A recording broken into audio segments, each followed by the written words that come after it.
வலியற்ற varicose vein சிகிச்சை எளிய 30 நிமிட செயல்முறை 7209487335. தருமபுரி மாவட்டத்தின் பல்வேறு பகுதிகளில் பலத்த காற்றுடன் கூடிய மழை பெய்து வரும் நிலையில் சில இடங்களில் சாலைகளில் மழைநீர் தேங்கி நிற்பதால் மக்கள் சிரமத்திற்கு ஆளாகியுள்ளனர்.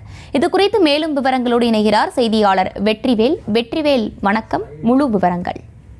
வணக்கம் அஸ்வினி. அதாவது பார்த்தோம்னா தருமபுரி மாவட்டத்துல கடந்த சில தினங்களாக வெப்பம் அதிகமா இருந்து வந்துச்சு. இதனால மக்களும் வெளியில் போறதுக்கே ரொம்ப சிரமப்பட்டு இருந்தாங்க. இதனால ஒரு சில தினங்களா காலையில மதியம் வரைக்கும் நல்ல வெயில் தாக்கம் அதிகமா இருந்துச்சு. அதுக்காக தொடர்ந்து பார்த்தோம்னா மாலை நேரங்கள் மேகமூட்டம் அதிகமா கூடி மழை பெய்ய தொடர்ந்து வந்துருக்கு. இதனால கடந்த ஒரு சில தினங்களாக மட்டுமா மாலை நேரங்களில் கனமழையை பெய்து வருகிறது. இதனால தருமபுரி மாவட்டத்தில் இருக்கக்கூடிய அரூர், பாப்பிரெட்டிப்பட்டி, பாலக்கோடு, பெண்ணாகரம், ஒகேனக்கல், ஏரியூர் உள்ளிட்ட பகுதியில் கனமழையை இன்னைக்கு அதிக அளவு பெய்ஞ்சிருக்கு. இதனால ஒரு சில இடங்கள்ல மட்டும்தான் தண்ணீர் தேங்கி நிற்குது. குளம் குட்டைகள் தேங்கி நிற்கிற மாதிரி அந்த தேங்கி நிற்குது. அது மட்டும் இல்ல, குறிப்பா சொல்ல போனா இந்த பாப்பாறைப்பட்டியில் இருக்கக்கூடிய ஒரு சில தெருக்களில் கழிவு நீரோடு சேர்ந்து மழை நீரும் தேங்கி போறதுனால அங்க இருக்கக்கூடிய பொதுமக்கள் மிகவும் சிரமத்துக்கு ஆளாகி இருக்காங்க.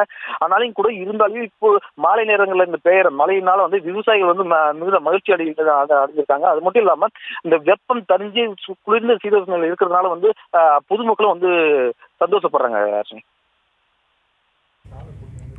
விவரங்களை வழங்கியமைக்கு நன்றி வெற்றிவேல்.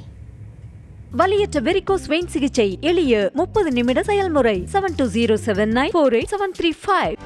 செய்திகளை உடனுக்குடனும் துல்லியமாகவும் தெரிந்து கொள்ள சப்ஸ்கிரைப் பண்ணுங்க.